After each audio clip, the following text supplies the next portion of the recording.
இல்லையே நான் கூட்டிட்டு போயிருவேன். நீ தனிமையில கிடந்து வெந்து செத்தாதான் உறவுகளோட மதிப்பு என்னன்னு உனக்கு புரியும். கயல், அத்தை அழுததெல்லாம் போதும், முதல்ல கிளம்பு, வா நம்ம வீட்டுக்கு போலாம்.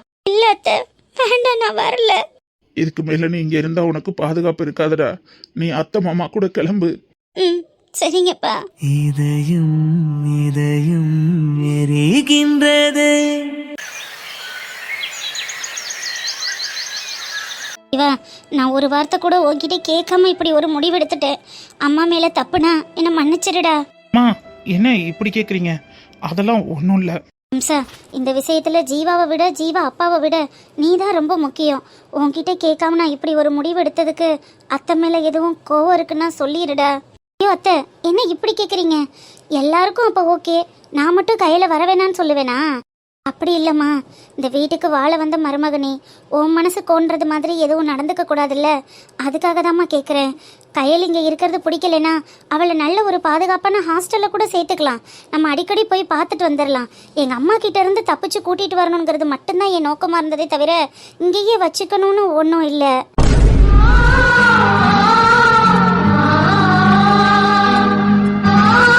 என்னத்த அவளை கூட்டிட்டு வந்து நிப்பாட்டிட்டு இப்படி சொல்றீங்க? கையில் மனசு கஷ்டப்படாதா? இல்லம்மா அம்சா, 2ஆம் தரமா கல்யாணம் பண்ணி போற அந்த நரகத்துல இருந்து தப்பிக்கணுங்கிறதுக்காக தான் இங்க கூட்டிட்டு வந்தேன். இங்க அவ இருக்கிறதுனால உங்களுக்குள்ள எதுவும் பிரச்சனை வந்துடக்கூடாதுல்ல, அதுக்காக தான்மா சொல்றேன். அவளுக்கு ஹாஸ்டல்னால ஒன்றும் பிரச்சனை இல்லை, நம்ம போய் தான் அடிக்கடி பார்த்துக்க போறோமே. என்னத்த இப்படி பேசுறீங்க? இவ்வளோ பெரிய வீடு இருக்கும்போது அவளையே நம்ம ஹாஸ்டல்ல கொண்டு போய் சேர்க்கணும். இல்லைம்மா, உனக்கு விருப்பம் இல்லைன்னா தான் சொன்னேன். உனக்கு ஓகேனா எனக்கு எந்த பிரச்சனையும் இல்லை. அத்தை, நான் வேணும்னா ஹாஸ்டல்லே போய்க்கிறேன் அத்தை. என்னால் இங்கே யாரும் கஷ்டப்பட வேண்டாம், நான் ஹாஸ்டல்ல இருந்தே படிச்சுக்கிறேன். ஏன் கையில் யாருமே இல்லாதது மாதிரி ஹாஸ்டல்ல இருந்து படிக்கணும்னு நினைக்கிறேன்? நாங்கெல்லாம் இருக்கும்போது நீ ஏன் தனியாக இருக்கணும்? அதானே, நம்மளாம் இருக்கும்போது அவ ஏன் ஹாஸ்டல்ல இருக்கணும்? வீட்டில் இருந்தே அவ போகட்டும், எந்த பிரச்சனையும் இல்லை. நீ சொல்லுமா அம்சா, உனக்கு அவ இருக்கிறதுனால எந்த பிரச்சனையும் இல்லையே. எல்லாரையும் விட்டுட்டு நீங்க என்னைய மட்டும் அழுத்தி அழுத்தி கேட்கறது தான் அத்தை. நான் அந்த அளவுக்கு கொடுமைக்காரியா இருப்பேனோன்னு எனக்கே ஒரு மாதிரி சங்கட்டமா இருக்கு. அப்படி நான் என்ன அத்தை பண்ணிட்டேன் கையில் இங்க இருக்கக்கூடாதுன்னு நினைக்கிறதுக்கு?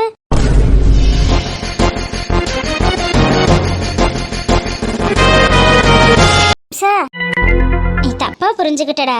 நான் உன்னை அந்த மாதிரி நினைச்சு கேட்கல, உனக்கு விருப்பம் இருக்கணுங்கிறதுக்காக கேட்டேன். எனக்குன்னு கூட பிறந்த அக்கா, தங்கச்சி, அண்ணன், தம்பின்னு யாருமே இல்லாத. என்றைக்குமே நான் கையில் ஒரு தங்கச்சியாக தான் பார்க்குறேன். என் தங்கச்சி என் வீட்டில் இருக்கிறதுனால என்ன பிரச்சனை? அவளுக்கு ஒரு நல்ல மாப்பிள்ளையை பார்த்து நம்மளே கல்யாணம் பண்ணி வைக்கிற வரைக்கும் அவள் இதே வீட்டில் இருக்கிறத பற்றி எனக்கு எந்த ஆட்சேபனையும் இல்லை.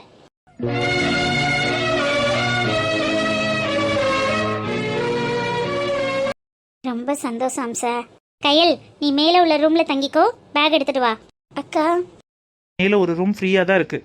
இந்த வீட்டில் நீ உங்கள் வீட்டில் எப்படி இருப்பியோ அதே மாதிரி சுதந்திரமாக இருக்கலாம். உனக்கு என்ன வேணாலும் என்கிட்ட கேளு, சரியா? தேங்க்ஸ் அத்தா. கயல், அக்கா என்ன சொல்லுவாங்களோ அத்தா என்ன சொல்லுவாங்களோன்னு பயந்துக்கிட்டே வந்தியே, பாத்தியா 2 பேரும் எப்படி இருக்காங்கன்னு? உன் மேல 2 பேருக்கும் அவ்வளோ பிரியம். ஆமா அத்தை.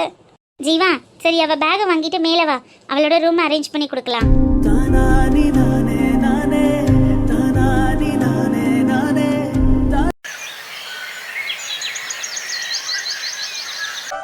அம்மாடியே மருமோலே, மருமோலே, என்னமாச்சு? முகம் பூரா கட்டு போட்டு வச்சிருக்க? அது ஒண்ணும் இல்ல மாமா, ஜஸ்ட் ட்ரீட்மெண்ட் பண்ணிருக்கேன். நீங்க ஒன்றும் பதறாதீங்க. ட்ரீட்மெண்ட் பண்ணிருக்கியா? என்னமாச்சு? எங்க நீ வண்டியில வகையில விழுந்துட்டியா? ஐயோ, நான் கோயில் வெளியா தெரிஞ்சுட்டு வீட்டை பார்க்காம விட்டுட்டேனே. என்னம்மா மூஞ்சி ஊற இப்படி அடிபட்டு காயமா இருக்கு? என்னங்க இப்ப ஏன் பதறிட்டு கிடைக்கிய? கிளம்பு, இதெல்லாம் நீ சொல்ல மாட்டியா? நான் தான் அங்கிட்டு இங்கிட்டு தெரிஞ்சுட்டேன். மருமக இப்படி மூஞ்சில் அடிபட்டு வந்திருக்காளே, என்கிட்ட சொல்றது இல்லையா நீ? அடிவிட்டு வந்திருக்காள? எங்க அடிவிட்டு வந்திருக்க? பாரு, மூஞ்சி ஊரா மாவு கட்டு போட்டது மாதிரி போட்டு வச்சிருக்கா. ஐயோ, அது மாவு கட்டு இல்லங்க, பேசியல் பண்ணிருக்காளாம்.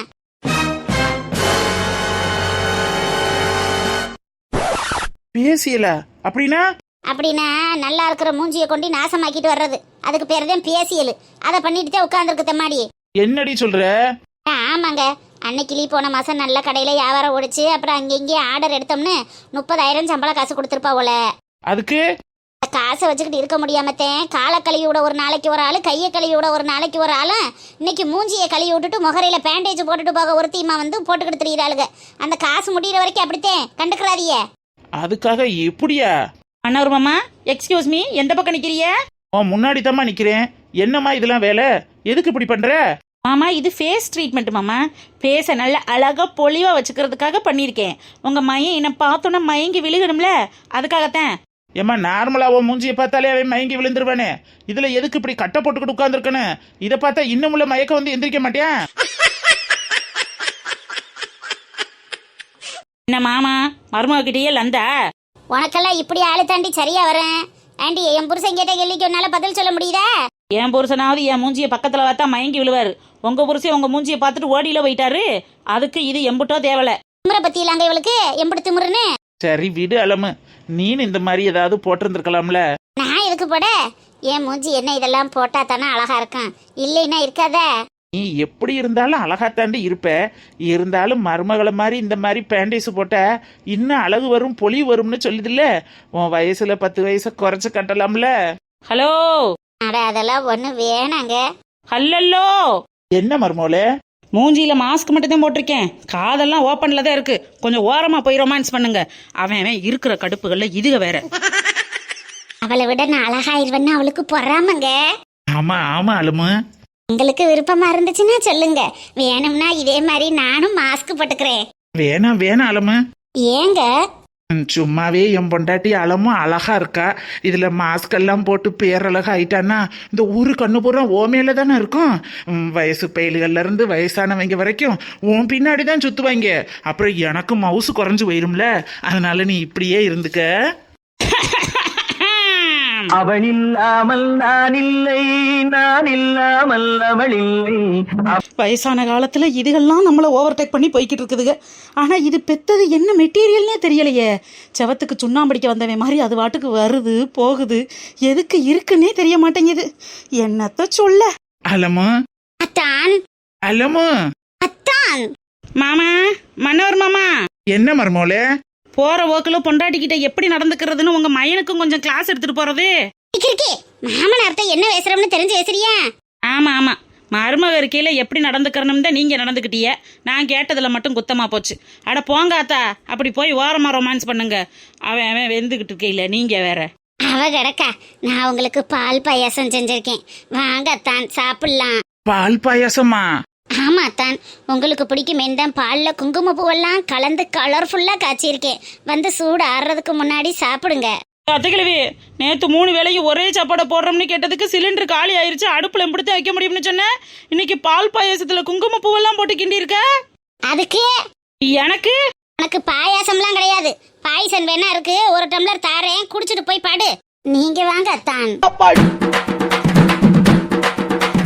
அமுகு டுமுகு அமால் டுமால்.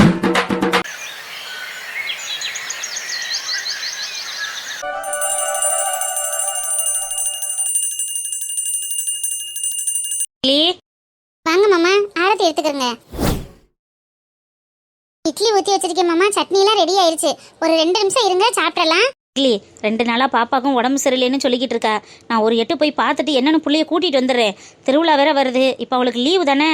காலையில போன் அடிச்சேன், காய்ச்ச பரவாயில்லாம இருக்குமாட்டேன்னு சொன்னா, போறீங்களோ?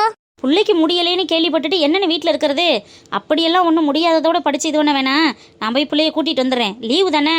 சரி, ஆமா, அங்க இருக்கிறது இங்கனக்குள்ள வந்து இருந்துட்டு போறா, இருக்கட்டும், போய் கூட்டிட்டு வாங்க. எட்டு திருவிழாவுக்கு இங்கனக்குள்ள இருந்து பிள்ளைய பார்த்தடிச்சு அனுப்பி விடலாம். சரி அன்னைக்கிளி, ஐயா வீடு வரைக்கும் இந்த கணக்கு வழக்கு ஒப்படைக்க போக வேண்டியது இருக்கு. நான் போய் அப்போ என்னன்னு பார்த்து ஐயாட்ட நோட்டை கொடுத்துட்டு அதுக்கப்புறமா வந்து சாப்பிட்டுக்கிறேன். அங்கிட்டு போனா நீங்க அந்த வேலையை பார்த்து இந்த வேலையை பார்த்தோம்னா வீட்டு பக்கம் வர மாட்டியே, சாப்பிடவும் மாட்டியே. வாங்க, இட்லி ஊத்தியாச்சு, சாப்பாடு இருக்கு, சாப்பிட்டுட்டு அதுக்கப்புறம் போங்க. நீங்க வேலையை பார்க்க வேண்டியதை பாருங்க. இதை மாட்டியே. சரி வா, எடுத்து வை, சீக்கிரம் சாப்பிட்டுட்டு கிளம்புறேன். பாப்பா சாப்பிட்டாளா? பரீட்சைன்னு வந்தா தானே உங்க புள்ள கையில புக் எடுப்பா. அவன் வருஷம் பூரா படுத்து கிடந்துட்டு இப்ப பரீட்சைக்கு புக் எடுத்து வச்சுக்கிட்டு கத்துக்கிட்டு இருக்கா. இந்த போய் வர சொல்றேன். வர சொல்லு, சாப்பிட்டுட்டு படிக்கட்டேன். பிங்கே எட்டிலா எட்டி. I was angry with my friend. I told my weight did end. I was angry with my food. I told it not. My weight did grow. பிங்கே வாடி, சாப்பிட வரலையா? படிச்சிட்டு இருக்கேம்மா. வாமக்கா, வந்து சாப்பிட்டுட்டு படிக்கலாம் வா. நிறைய இருக்குமா, நான் படிக்கணும். எட்டி, ஒரு வருஷமா படிக்காததே அந்த ஒரு நாள்ல உட்காந்து படிச்சிட போற. வா, சாப்பிட்டுட்டு படிக்கலாம். 2 இட்லி சாப்பிடு. இட்லியா? இன்னைக்குமா? போமா, எப்ப பார்த்தாலும் இட்லின்னு வச்சு கொண்டுகிட்டு இருக்க. எனக்கு தோசை தான் வேணும். இப்பதான் படிக்கணும், சாப்பிட வேணாம்னு சொன்னா இப்ப இட்லி வேணா தோசை வேணும்னு பாடப்படுத்திக்கிட்டு இருக்க. வந்து சாப்பிடுவா, இருக்கிறதான் சாப்பிடணும். எக்ஸாம் நேரத்துல கூட ஏமா இப்படி போட்டு கொல்ற? நல்ல சாப்பாடே கொடுக்க மாட்டியா? இட்லியை காட்டி என்னடி நல்ல சாப்பாடு? தக்காளி சட்னி இருக்கு, தேங்காய் சட்னி இருக்கு, வா வந்து சாப்பிடு. வேணாம், நான் படிக்க போறேன். அக்காவை அப்பா கூப்பிட போறாங்க. அக்கா வந்தோடனே நாளைக்கு பூரி சுடுவான், சரியா? இப்போ வந்து இட்லி சாப்பிடு.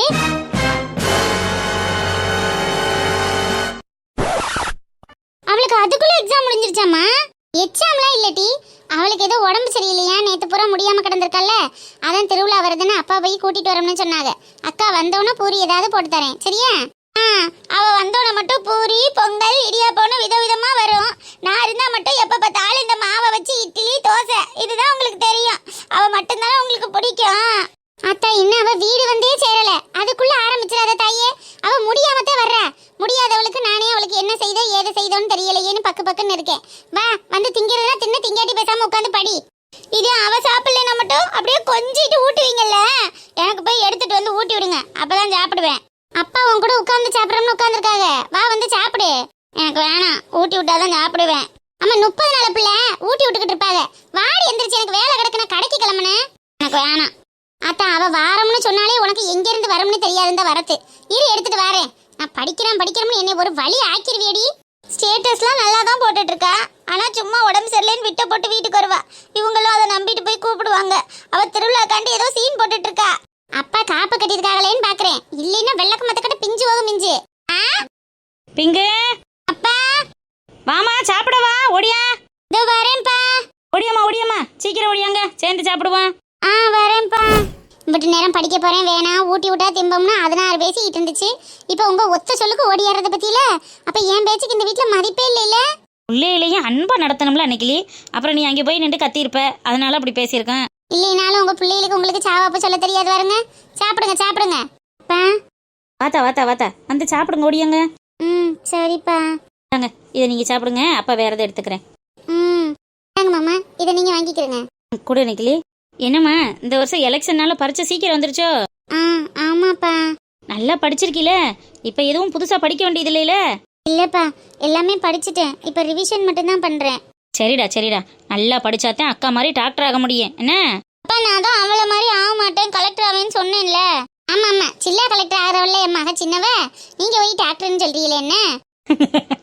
ஆமால்ல, நான் தாத்தா மறந்துட்டேன், நீ கலெக்டருக்கு படிச்சிடணும், சரியாம்மா? சரிப்பா. சாப்பிடுதா, நல்லா சாப்பிட்டா தான் கலெக்டர் ஆக முடியும். சாப்பிடுங்க.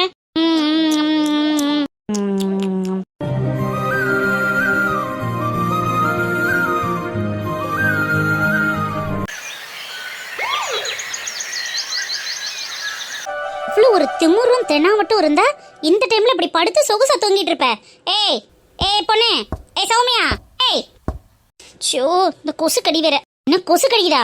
ஏய் எந்திரி. யாரு? எந்திரிங்கற, எந்திரி. செல்வி, ஒரு காஃபி நல்ல ஸ்ட்ராங்கா. செல்வியா? என்ன உன் வீட்டு வேலைக்காரி நினைச்சியா? ஏய் எந்திரி. போலீஸா? உன் மாமியார் வீட்டுல போலீஸ் இல்லாம வேற யார் இருப்பா? எப்படி ஸ்ட்ராங்கா உனக்கு காஃபி வேணுமா? இல்ல மேம், அது வந்து கொஞ்சம் அசதியா தூங்கிட்டேன். இவ வேலையை பார்த்து வெட்டி முறிச்சிட்டா, இவளுக்கு அப்படியே அசதி வருது. அசதியா தூக்க வர்றதுன்னா எப்படின்னு இப்ப நான் உனக்கு காட்டுறேன். இந்தா, இந்த புடவை போய் முதல்ல கட்டிட்டு வா.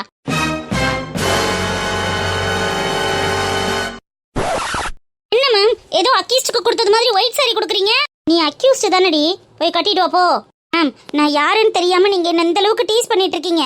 நான் ஒன்னும் குற்றவாளி கிடையாது. அப்புறம் நீ அன்னை தெரசாவா? போடி, போய் இதை முதல்ல கட்டிட்டு வா போ. மேம், எனக்கு இதெல்லாம் கட்டி பழக்கம் இல்ல. நான் கட்டுற புடவை எல்லாம் 5000 10,000 எவ்வளவு காஸ்ட்லியா இருக்கும் தெரியுமா? என்ன போய் இந்த அக்யூஸ்ட் புடவையை கட்ட சொல்றீங்க? அதுவும் இது எத்தனை பேர் கட்டின புடவையா? எனக்கெல்லாம் வேணாம். கட்டிங்க, போடிங்கிற. ஏன்கிட்டயே ஏத்து பேசிட்டு இருக்க, போய் கட்டிட்டு வாடி.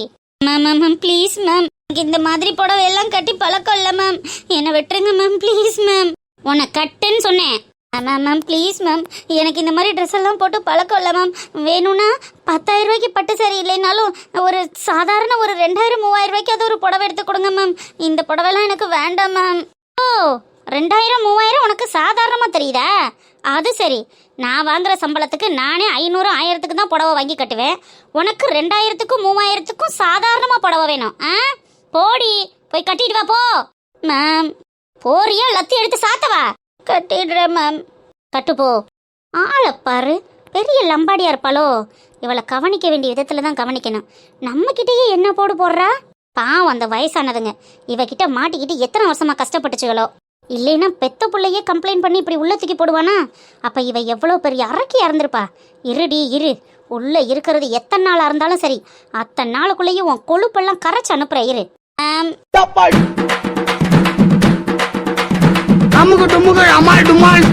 Wow, very nice. ரொம்ப அழகா இருக்குடி உனக்கு இந்த புடவை. என்ன 10,000 ரூபாய்க்கு பட்டு எடுத்து கட்டினாலும் உன் பேருக்கும் உன் குணத்துக்கும் பொருத்தமான புடவை இந்த புடவை தான். மேம், இந்த மாதிரி புடவையெல்லாம் கட்டி நீங்க என்ன ரொம்ப அசிங்கப்படுத்துறீங்க மேம். அட பாருடா, உனக்கு அசிங்கம்னா கூட என்னன்னு தெரியுமா?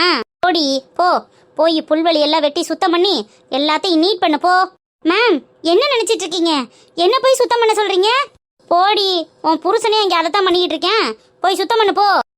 எனக்கு என்னமோ நீங்க பழைய வன்மம் எதையோ உன்னை மனசுல வச்சுட்டு இப்படி பண்றது மாதிரி இருக்கு. யாரோ உங்களுக்கு சொல்லி கொடுத்து பணம் கொடுத்து இப்படியெல்லாம் என்ன டார்ச்சர் பண்ண சொல்லிட்டு இருக்காங்க. எனக்கு இதெல்லாம் யாரு பண்றான்னு தெரியும். யாரடி பண்றா? நாத்தனா அன்னைக்கிளி தானே, அந்த குண்டச்சியும் அவ புருஷனை தானே இப்படியெல்லாம் காசு கொடுத்து என்ன டார்ச்சர் பண்ண சொல்றாங்க. அவங்க அம்மாவை வீட்டை விட்டு அனுப்பணும்னு அவங்க 2 பேர் தான் இப்படியெல்லாம் பண்ண சொல்லுவாங்கன்னு எனக்கு நல்லா தெரியும். அப்படியே ஓங்கிக்கிட்டு குடுத்தேனோ ஏன்? இப்படி குடும்பத்தில் உள்ளவங்க மேல பழி போட்டு அவங்கள நிம்மதி இல்லாம பண்ணதுனாலதான் உன் புள்ளையே கொண்டுட்டு வந்து இப்படி உள்ள தள்ளியிருக்கான். இன்னும் நீ அடங்கலைல, ஒழுங்கா போய் சுத்தம் பண்ண போ. எனக்கு விளக்கமாரெல்லாம் எடுத்து சுத்தம் பண்ண தெரியாது மேம். சுத்தம் பண்ண தெரியாதா? பொம்பளை தானடி நீ, உனக்கு கூட்டி பெருக்கி சுத்தம் பண்ண தெரியாதா? பழக்கம் இல்ல மேம். இந்த மாமியார் வீட்டில தான் பழகல, இந்த மாமியார் வீட்லயாவது பழகிக்க. போ, போய் உன் புருஷன் கூட சேர்ந்து கூட்டி குப்பை எள்ளி சுத்தம் பண்ணு போ. ஆனா நானும் எவ்வளவோ அக்யூஸ்ட பாத்திருக்கேன், உன்ன மாதிரி அக்யூஸ்ட அந்த உலகத்துல பார்த்தது இல்லடி. வா, அந்த சுத்தம் பண்ணுவ.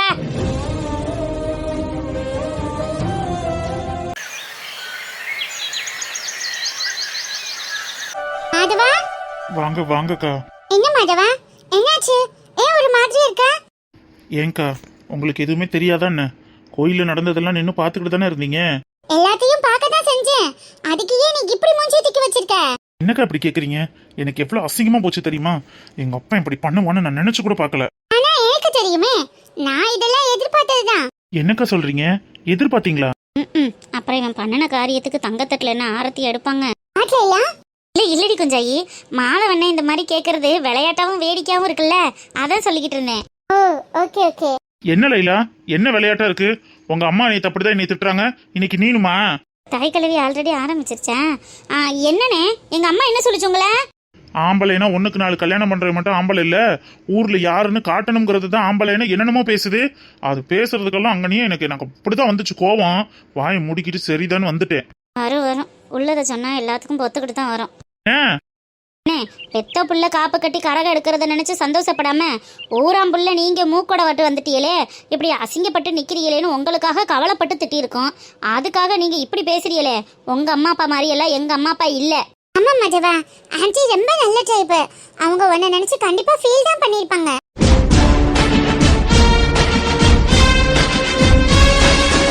ஆமா, யாரு ஃபீல் பண்ணி என்ன பண்ண? அன்னைக்கு நான் அவ்வளவு தூரம் சந்தோஷமா அவளை புடவையெல்லாம் கட்டி கூட்டிட்டு போய் தட்டு தம்பாளத்தெல்லாம் தூக்கிட்டு போய் நின்று அசிங்கப்படுத்தி கூட்டிட்டு வருவான். ஜில்லு என்கிட்ட பேசவே இல்லை தெரியுமா? ஆமாக்கா, அப்புறம் இப்படி வந்து அசிங்கப்பட்டு நின்றா எந்த பொண்ணுதான் பேசுவா? முகரக்கட்டையை பார்த்தா ஜில்லு எப்படி ஜில்லுன்னு இருப்பா, காரமா கட்டு சத்தே இருப்பா. எல்லாத்துக்கும் காரணம் அந்த சுப்பிரமணி தான்க்கா. அவனை நான் கண்டிப்பா அவனை நிம்மதியா இருக்க விட போறதில்ல. எல்லாத்துக்கும் காரணம் நீதான் மாதவா, நீ மட்டும்தான். என்னக்கா சொல்றீங்க? நான் என்ன காரணம்? சுப்பிரமணி மேல பழிய போட்டுட்டு நீ அப்படியே நார்மலா இருக்கலாம்னு பாக்குறியா? எல்லாத்துக்கும் காரணம் நீ மட்டும்தான். நான் என்னக்கா பண்ணல? எங்க அப்பா முன்னாடி போய் சண்டை போட்டு கேட்கதான் செஞ்சேன். எனக்கு தான் அடுத்த வாரிசுக்கான உரிமை இருக்கு, நான் தான் இதுல காப்பு கட்டி கரகம் தூக்குவேன்னு சொல்லதான் செஞ்சேன். ஆனா அவன் தான் எல்லா பொறுப்பையும் தூக்கி அவன்கிட்ட கொடுத்துட்டானே. இந்த சுப்பிரமணி எல்லாம் ஒரு ஆளே இல்ல மாதவா, அவன் ஒரு டம்மி பேசு. அவனை தூண்டி விடுற தூண்டுகோல் யாரு? உங்க அப்பா தானே. அவரை நீ அழைக்க முடியல, அதனாலதான் இந்த நிலைமை உனக்கு. அவனுக்கு என்னக்கா பண்றது? அதான் நெஞ்சு வலி வந்து போய் ஹாஸ்பிட்டல்ல படுத்து கிடந்தான்ல. நெஞ்சு வலி வந்து திரும்பவும் உன்னை அசிங்கப்படுத்துறதுக்காகவும் ஊராளுங்க உன்னை காரி துப்பறதுக்காகவும் நீ யாருன்னு மத்தவங்களுக்கு நிரூபிக்கிறதுக்காகவும் உன் கூட இல்லாம உங்க அம்மா கூடவும் உன் பொண்டாட்டி கூடவும் தானே அவர் போய் இருக்காரு.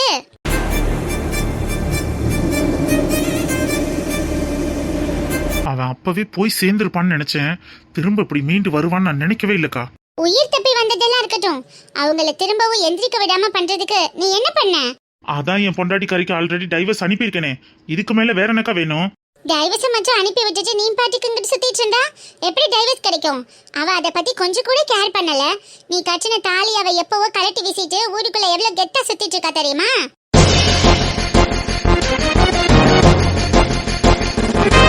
என்னக்கா சொல்றீங்க? தாலிய கலட்டிட்டாளா? அட, உங்களுக்கு இதுவே தெரியாதானே? என்னத்த நீங்க எல்லாம் புருஷனா இருந்து காலந்தள்ளியெல்லாம் போங்க. எப்பன்னு காத்துக்கிட்டு இருந்து அவ கலட்டி வீசி நாளாச்சு. உங்க அப்பா ஆஸ்பத்திரியில இருந்தாரே, அப்பவே இவன் எனக்கு தேவையே இல்ல, இவன் கட்டின தாலி மட்டும் எதுக்குன்னா அதையும் அங்கனையே வீசிட்டாலாம். இது உங்களுக்கு தெரியாதா? எனக்கு சுத்தமா தெரியாதுக்கா. இப்படியே போச்சுன்னா கழுத்துல தாலி இல்ல, எனக்கு புருஷனும் இல்லைன்னு அவ இன்னொருத்தனை கல்யாணம் பண்ணிட்டு வந்து உங்க மூஞ்சில கரிய பூசிடுவா போல. லைலா, சும்மா ஏங்கிட்ட கொத்துற வேலையெல்லாம் வச்சுக்காதீங்க. முடிஞ்சா அந்த வீரத்தை கொண்டு உங்க பொண்டாட்டிட்ட காட்டுங்க. மாதவா, நீ தான் இங்க கொடுமை அடிச்சிட்டு இருக்க. ஆனா உன் பொண்டாட்டி ரொம்ப கூலா எல்லாத்தையும் ஹேண்டில் பண்ணிட்டு இருக்கா. கழுத்துல கிடக்கிறத இந்த காலத்து பெண்கள் எவ்வளவு பெரிய மரியாதையாவும் எவ்வளவு பெரிய பக்தியாவும் நினைக்கிறோம். ஆனா அவ அசால்ட்டா நீ செத்து போனவன் மாதிரி உன்னை தூக்கி கழட்டி வீசிட்டு அவ பாட்டுக்கு ஜாலியா சுத்திட்டு இருக்கா. இதெல்லாம் எனக்கு என்னவோ நல்லா இல்ல மாதவா. இதுக்கெல்லாம் நான் ஒரு முற்றுப்புள்ளி வச்சே ஆகணும். சொல்லுங்கக்கா, நான் என்ன செய்யணும்? அவன் நிம்மதி கெட்டு போச்சுன்னா இந்த கடையோட நிம்மதி கெட்டு போயிடும், கடையில உள்ள வியாபாரம் கெட்டு போயிடும், எல்லாரோட வருமானமும் கெட்டு போயிடும்னு உன் பொண்டாட்டி தெளிவா பயங்கரமா காய் நகர்த்திட்டு இருக்கா. அவ ஒரு ஆளால 4 பேரும் அஃபெக்ட் ஆகிட கூடாதுன்னு அந்த கடையவும் நீட்டா பிளான் பண்ணி நடத்திட்டு இருக்காளுங்க. அவ்வளோ தூரம் அந்த கிழனை ஹாஸ்பிட்டல்ல இருக்கும் போதும் கூட உன் பொண்டாட்டி சைலண்டா போய் ஒரு நிச்சயதார ஆர்டர் முடிச்சிட்டு வந்திருக்கா தெரியுமா? அதுல அவளுங்களுக்கு நல்ல லாபம்.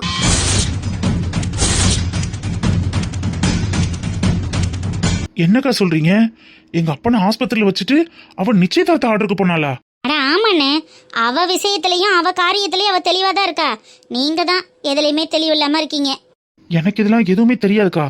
அந்த ஆளை கூட்டி கொண்டு ஹாஸ்பிட்டல்ல வச்சிருக்கிறதுனால கடையை அடைச்சு போட்டுருக்காளுங்கன்னு நினைச்சேன். கடையா அடைச்சாளுங்களா? அவளுங்க எங்க அடைச்சாளுங்க? 2 பேரும் ஹாஸ்பிட்டல்ல இருந்துட்டு 2 பேரும் கடையில உட்காந்து ஜம்முன்னு வியாபாரம் பார்த்தாளுங்க. இது கடையில உன் பொண்டாட்டியும் வந்து 3 பேரா சேர்ந்து நிச்சயதார்த்தத்தை ஆடுற அந்த அன்னைக்கு தெரியாம முடிச்சாளுங்க தெரியுமா? இவ என்னவோ பெரிய பில்கேட்ஸ் பேத்தி மாதிரியும் நீ என்னவோ பிச்சைக்கார மாதிரியும் தொங்கிக்கிட்டு திரியிற. இவ்வளவு தூரம் பண்ற அவளை இதுக்கு மேல நான் விட மாட்டேக்கா. அவ நிம்மதியை நான் எப்படி கெடுக்கிறேன்னு மட்டும் பாருங்க. உங்க அப்பா நினைச்சதை நடத்தி காட்டி இந்த கோவில் திருவிழாவை சீரும் சிறப்புமா பண்ணணும்னு பிளான் பண்ணிருக்காருல்ல. அவர் நிம்மதியவும் அந்த குடும்பத்தோட நிம்மதியவும் நீ உடைக்கணும். அதுக்கு இமீடியட்டா இந்த கேஸை ஸ்ட்ராங் பண்ணணும். ஓகே? கண்டிப்பா பண்றேன்க்கா.